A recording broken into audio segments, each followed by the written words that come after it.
Well, hello there, my Taurus collective sun, moon, rising signs. Welcome to your What Do I Need read for this full moon to new moon next January 2020. I am your reader, Mark Angelo Lyons Mel for short, president of DrawingTheCircle Productions, professional witch, professional intuitive.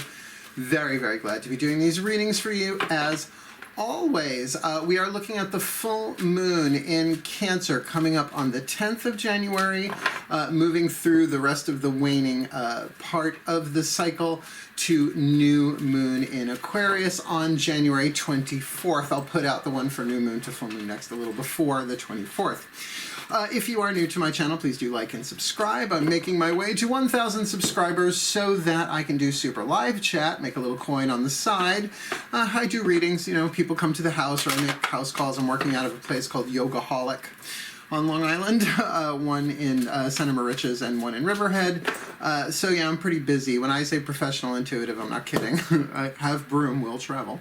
But it's a fun way for me doing a little something called Drunk Tarot once a month that I will do as a promise to my subscribers once I get a little over at 1,000. Cool, cool. So please do like and subscribe. There will be a video that I've already done. I'll put it in the description box explaining what Drunk Tarot is. It's not what you think, or maybe it is, if you know me.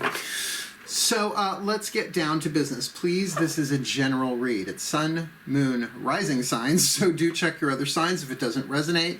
We're only doing 6 cards, 6 different decks, 1 card from each, putting it together in a sentence, if you will, right? Putting together the constituent parts into a basic read that is about, you know, what do I need? If you have the humility to go to the divine on a daily basis and say, all right, God, Goddess, Zeus, Buddha, Jesus, Fred, woman, whoever, right? Whoever is your higher power. I have no idea what I need. I mean, I know I gotta go to work. I don't wanna, maybe. I know I gotta breathe. I know I gotta eat. I know I gotta sleep, right? I know I gotta sooner or later love myself, but what do I need today, right? Then you could pull like an oracle card or something of that nature. This is the same concept, working with the grace of humility. The grace of humility is very simple. Dearest God, Goddess, all that is, grant me the grace of humility to know that I do not know when I do not know, but I'm willing to be shown. That's what this reading is for, is a willingness to be shown what I need. Because chances are we really don't know. So, you know, it allows us to come from a place of innocence and willingness, which is lovely. So please do remember to breathe while we do this. I'm going to be doing that. The more I focus, because I'm going to be breathing anyway, it slows me down, it calms me down, relaxes my nervous system, so I can actually take in more of the prana, the chi, the guidance, and the grace to give the most accurate reading and truly helpful reading that I can. Sometimes total accuracy isn't so much truly helpful. Truly helpful comes with love and compassion, not just whacking people in the third eye with the truth, although sometimes that is truly helpful. So we'll see what you need, my Taurus collective. So if you are consciously breathing and I am consciously breathing, we'll all be tuning to the same frequency, prana, chi, guidance, grace. So while you're breathing the energy of the reading, I'm translating it into words for you using divination systems. All the decks that I read are in the bottom of the description box, but every time I do a new zodiacal series, I redo the description box practically from scratch. So go have a look-see-duck-see. There's a lot of treasures hidden down in there because I can fill the space. I'm a writer. Yeah. So you ready? Take a nice deep breath. We're going to start with the Caroline Myss archetype cards to get you 1 dominant soul power, 1 dominant archetype that the Taurian collective sun, moon, rising signs will be dealing with. Remember to check your other signs. General reading, not everything fits for everybody. Here we go. Breathe. My collective pantheon of angels, goddesses, gods, masters, and the higher selves of all involved, please, 1 card to represent this Taurus collective sun, moon, rising sign watching this video. What is the dominant archetype that they will be dealing with this waning moon, this full moon to new moon next, from Cancer, full moon to Aquarian, new moon, please? What is the dominant archetype that they will be dealing with? And we've got the storyteller archetype. I have a touch of the storyteller. Yeah, I'm a spiritual teacher. I usually tell through relating stories from my own life, as well as I can find symbolism in just about any story. And when you're a card reader, you have to be able to take the different signs and symbols and things and weave them into a linear story for the client. So familiar with this one, though I have no planets in Taurus. Every archetype has a shadow attribute and a light attribute. I like to think lead and gold, which is the language of alchemy, or medieval-ish science. So let me read you what's on here, and you'll get a little gist of what it is that the power you will be refining within yourself over this waning moon. Shadow attribute, making up tales that harm others, and I would say including yourself, that we can tell ourselves stories. It's what the mind does when we don't know, which is why the grace of humility is so important. By the way, if you're interested in the grace of humility, I originally learned it through Caroline Mace's work, Entering the Castle, I believe. And then she went into it more in Defy Gravity, but you can also find it as the My Saving Grace in the book that I wrote, Words of Grace from a Professional Witch. It's on my website, ebook. Go check it out. The reviews are really good. So that thing that when we don't know, the mind just mechanically kicks in, right, and starts filling in with stories. Well, this is what's happening, rather than be uncertain. So to make uncertainty a friend, to become comfortable with uncertainty, you won't be jumping to so many conclusions, doing harm to yourself and possibly others, right? So the light attribute, what you're shooting for here, an ability to experience and express life through stories and symbols, right? Like how you communicate yourself. The storyteller is part of the creative family of archetypes. So it is that thing about, well, what happened to you, right? If someone looks at you and say, oh my God, what happened to you? It's a, well, it started like this, right? And you immediately start telling the story like once upon a time, right? And you go all the way through, and then maybe not so happily ever after, or to be continued, or however that goes. So keep that in mind. It's a creative thing, but remember that our stories often manipulate us instead of us manipulating the stories. So you have editorial control. And somehow I will end happily ever after, regardless of what the fuck has happened, because I'm the hero of the story. Thank you very much, right? See what I mean? Power. Archetypes are all about power. So a good place to start. Since it is waning moon, the guide said to me, take half of the Chuck Spezzano love pack, half being the problem suit. The other three suits are the luck suit, the grace suit, and the healing suit. They said, keep that back on the shelf. We're going to look at the lead, right? We're going to look at the problem, right? So good to know. This is what you can focus on in terms of waning, right? In terms of letting go, dissolving, reducing, right? So let's have a look-see-dooksy here. We're going to ask the masters for that lead of the storyteller to give you a little more insight. Ready? Take a deep breath. Remember, if you ever want to deepen the breath automatically, deepen the exhale. Oh, not only is it relaxing, makes the inhale a lot easier, and I forgot to turn the central heating off. I don't think it'll be that big of a deal. I usually turn it off for the readings. It'll only stay on for a minute or two anyway, right? Let's do this. My collective pantheons, in particular, I am talking to the masters. My masters, there you are. Please. One card for this Taurus collective. Sun, moon, rising sign. What do they need to wane? What do they need to shrink? What do they need to let go of? What do they need to deal with? Considering the storyteller archetype in its shadow for this for this Taurus collective sun, moon, rising sign, from this full moon in Cancer to new moon next in Aquarius. Okay, here we go. The villain, same one just came up for Aries. I swear, you saw me shuffle it. I even had my eyes closed. So that's funny. The two of the horned ones, we'll see if Capricorn gets it too, right? So we got Aries and Taurus, horns. Capricorn, I think, is the only other one left with horns, so keep that in mind.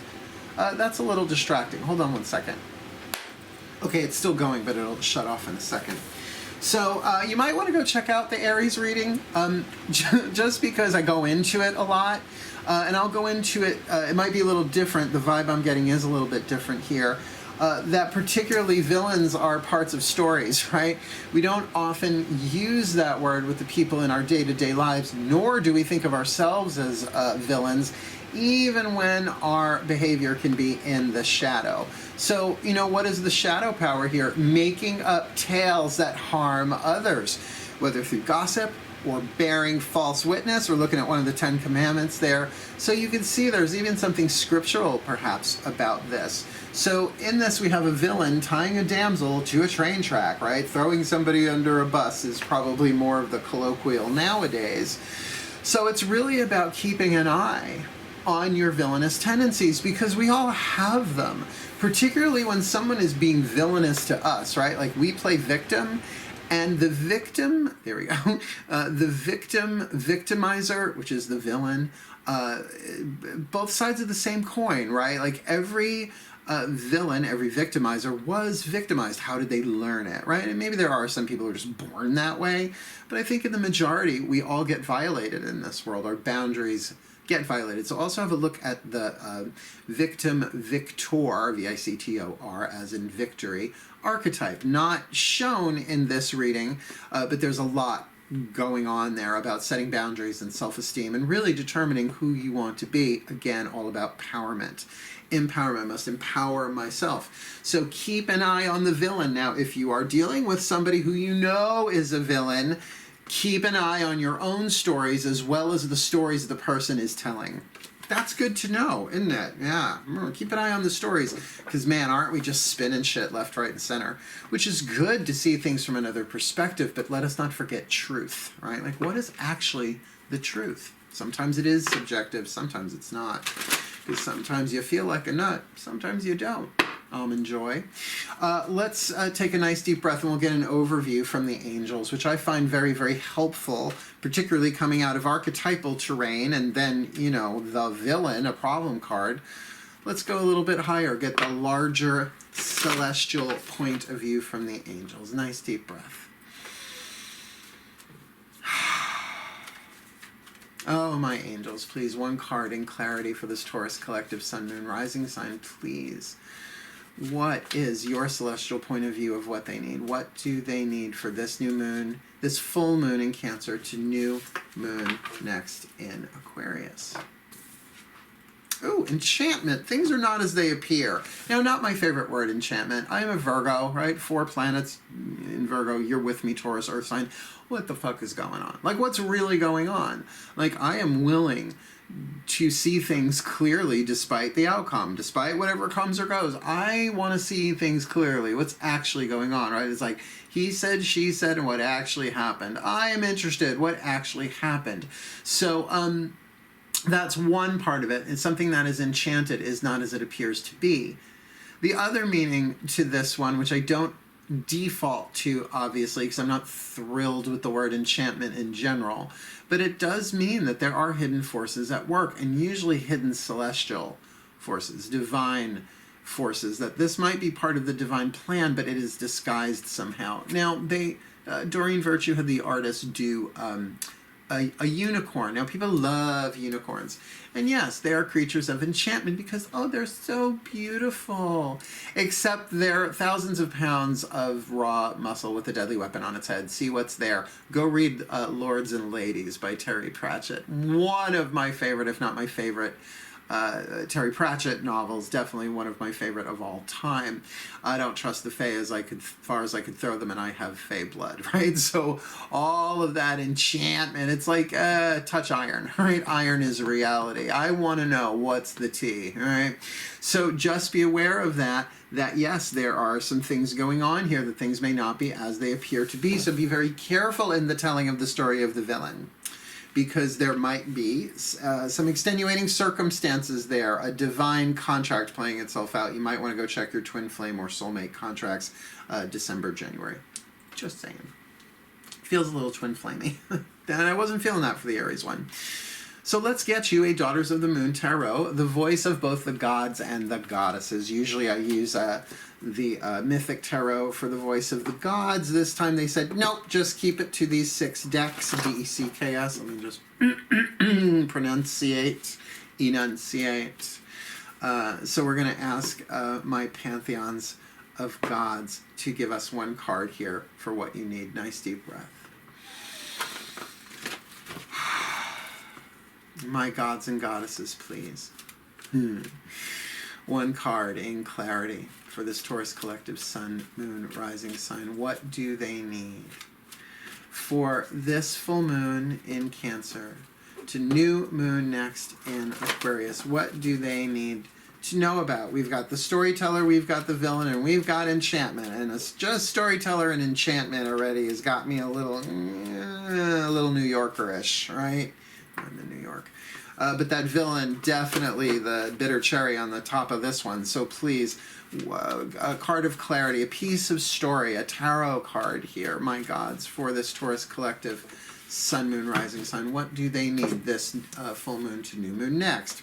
Well, Three of Pentacles, really one of my favorite cards in this particular deck. Three of Pentacles, you know, usually people looking up at the work that the artisan just did. This is the clay woman, Aruru, A-R-U-R-U. She takes the dirt beneath her feet, the clay, and makes something beautiful and practical out of it, but she's still sculpting it. Her fingers are in the clay. She's kneading. I like to throw in a silent K as a verbal one. Kneading, right? Getting your fingers in it. It's the creative process, right? It has not gone into the kiln, in this case the oven, which hardens the clay, right? And turns it into something fixed. It is still in a mutable state. You can change it, you can shift it. You don't want to paint it, right, until it's set. And then you, I guess, glaze it. I was never a potter, Harry or otherwise. But you sort of get that. It's like, okay, that this story, it's a Three of Pentacles. There is an initial beginning, right? Because she has the clay, she has the wheel, she has the kiln, she has everything that she needs, but she is in process, not at a 10 out of 3. So in terms of writing the story of villainy here, remember, it's early on in the script. Watch your conclusions, right? How often does the mind make conclusions about things that later on, sometimes years later, we realize, oh, that conclusion was in error, right?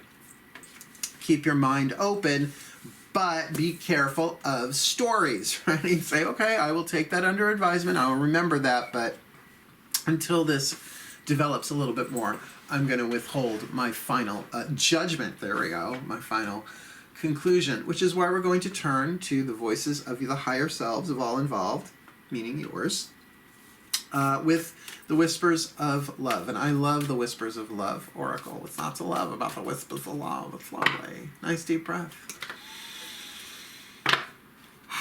Oh, you see the difference that breath makes? What a difference a breath makes. Oh, here we go. Oh, the higher selves of all involved. Please, one card in clarity for the Taurus collective Sun, Moon, Rising signs. What do they need this full moon in Cancer to new moon next in Aquarius, considering they've got the storyteller lead and gold, but the villain involved in the lead there somehow their own or dealing with somebody else.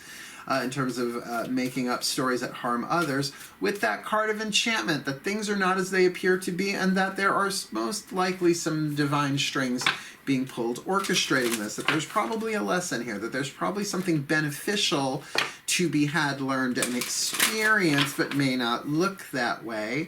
Particularly with that Three of Pentacles, really giving me in my gut the feeling it's like, oh no, this story has a long way to go. Be careful of the conclusions you make while you still sculpt the clay. So please, the higher selves of all involved, one card for this Taurus collective, Sun, Moon, Rising sign for this full moon to new moon next, January 2020. What we're looking at here, love is all around you. Love is all around you. There is love everywhere all the time. Simply acknowledge this as truth. Now, that's a story to tell from a larger perspective, right? It's like, okay, there's this thing going on, and there's this villainous energy going on here because someone didn't get the love that they need. Right? That's one way. Love is all around us. That I can respond to this in love, but sometimes that love is walk away. Sometimes that love is, I will not witness you doing this thing of harm, right? Loving to myself, to be loving to myself, and then to perhaps send love, bless love, understand that when we silently bless another with love after blessing ourselves with love, simply going, oh my God, I don't know what to do, I don't know what to do, my God, I feel like I should tell everybody, well, it's okay, I love you for wanting to do that, but we don't have all of the information, that somehow this boils down to love being available, but love not being received, or someone not being open to love here, Or really boil it down to what's a villain but a hero who does not know of love, right? Has not been loved, didn't get the love they needed as children. That's showbiz, kid, right? Well, what if it's you? What if you're the villain that rather than choose fear, because that really does indicate, that's what villains do, they inspire and are driven from fear, usually the fear of getting caught or not having enough, you name it. There's fear, led, if you will, in the motivator, in the archetypal energy. But to know that love is all around you might give you pause, that maybe that's the enchantment of all of this, is the universe is orchestrating all of these situations and contingencies and outcomes in order to teach you that love is all around you. There is love everywhere all the time. Simply acknowledge this is truth. That might very well keep a villain from tying someone to the tracks. Jinkies. Thankfully, our last card will be from the brand new Healing Mantra deck by Matt Kahn, Hay House author, but YouTube genius, by the way. All for Matt Kahn, all for love. Go watch his stuff. His channel is amazing. Now he puts out about one a month, but they're like an hour plus long. They're really great. He's a brilliant spiritual teacher. And this deck is amazing. I call them my lightsabers in cardboard. They just cut through illusion really fucking fast. So let's do this. The way these work, on one side of the card is the name of the mantra. On the other side is the mantra itself. They are in English, not Sanskrit or another language. And then I can look it up in the booklet. Really good stuff in the booklet too. It says even what the mantra is good for, which is helpful, right?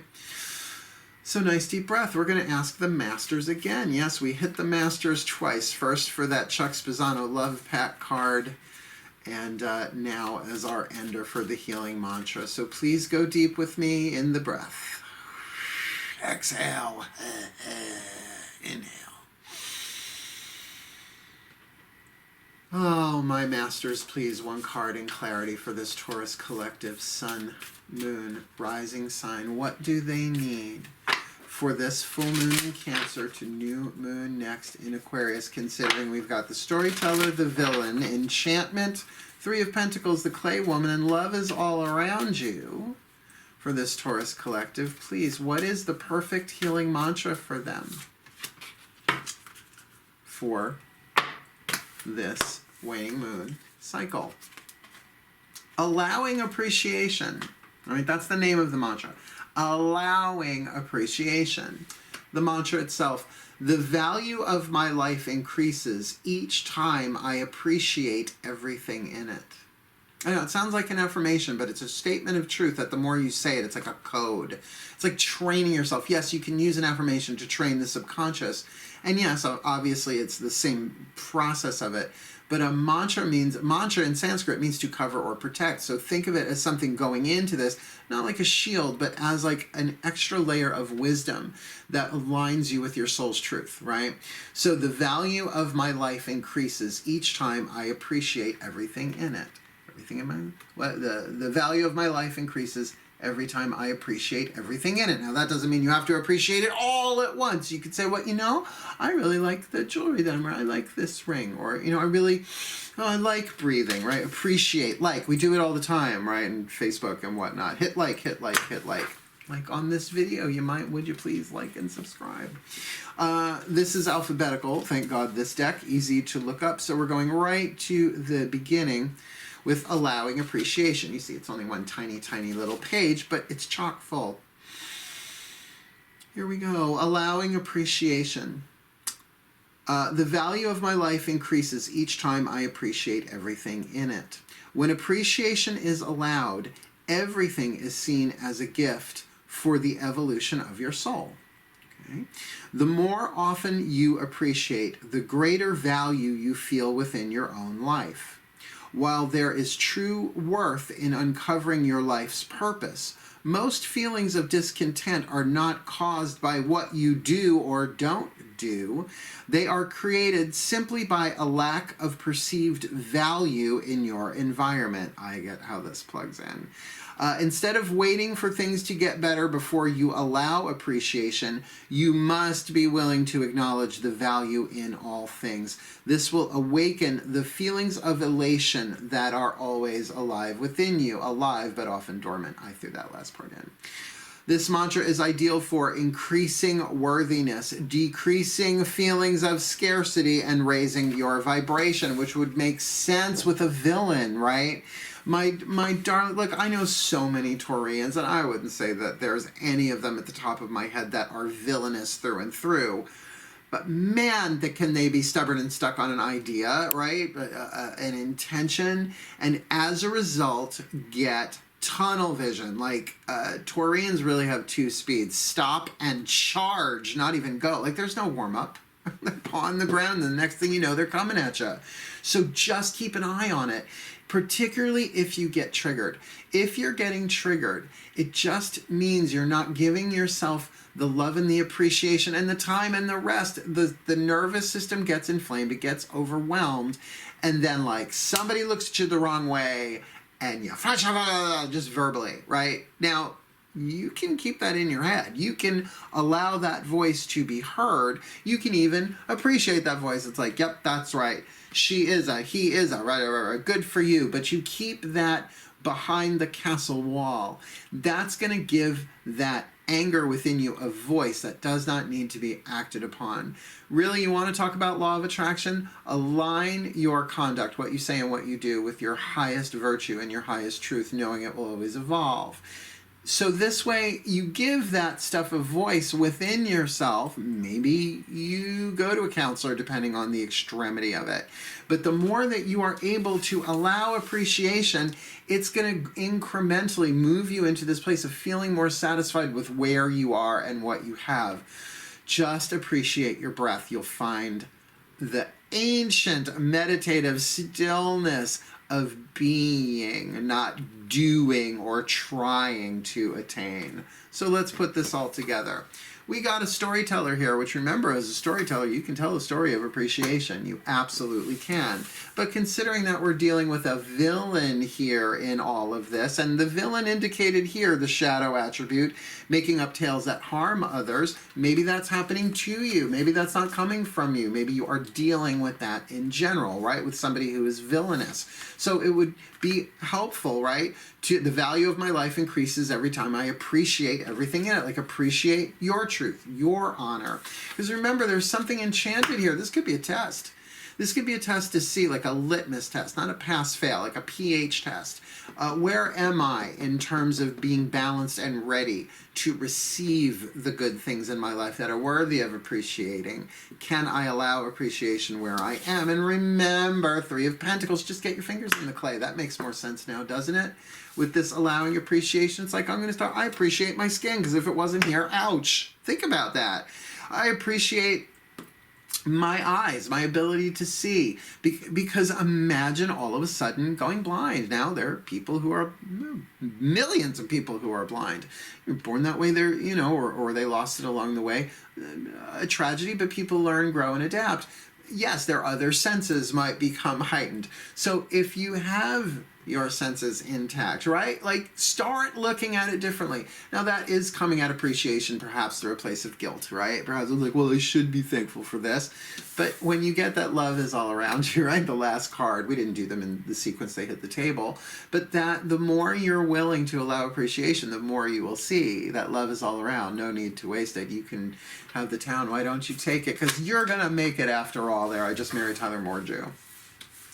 My Taurians, may the Taurian collective sun, moon, rising signs be blessed with all that they need this full moon in Cancer to new moon in Aquarius, January 2020. May they have the very best and the very blessed of this January and this new year overall, for the well-being of all. And so it is. Thank you so much for watching, my dears. Please do like and subscribe if you have not already. Go check out the Drunk Tarot video. It is my favorite video from 2019. I've watched it like 2 or 3 times. Usually I don't watch my stuff that much over and over again. Like I watch it once through edits, that's enough.